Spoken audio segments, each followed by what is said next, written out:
ہم سب چاہتے ہیں کہ ہم اللہ سے محبت کریں، اللہ سے محبت کریں، تو بچو نا تنہائی کے گناہوں سے تاکہ اللہ تم سے محبت کرے۔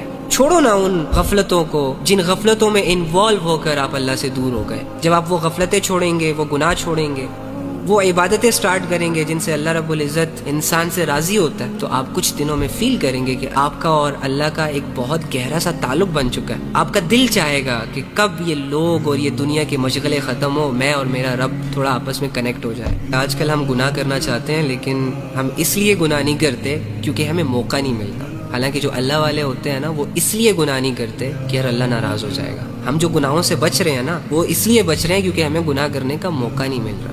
شکر کرو اللہ کا۔ بہت کم ہوتا ہے کہ انسان کو گناہ کا موقع ملے اور موقع ہونے کے باوجود وہ اللہ کے خوف سے گناہوں سے پیچھے ہو جائے۔ اصل ایمان بھی یہی ہے کہ آپ کے پاس گناہ کرنے کا موقع ہے، آپ کے پاس اپنی خواہش، اپنی لذت کو پورا کرنے کا موقع ہے، کوئی نہیں ہے، لیکن آپ کو اللہ کا ڈر گناہوں کے قریب جانے سے روک دیتا ہے۔ آپ اللہ کے لیے گناہوں سے پیچھے ہو جاتے ہو، تو یہ عمل اللہ کو اتنا محبوب ہے، اتنا محبوب ہے کہ اللہ خود ایسے انسان سے، ایسے لڑکے سے، ایسی لڑکی سے محبت کرنا شروع ہو جاتا ہے۔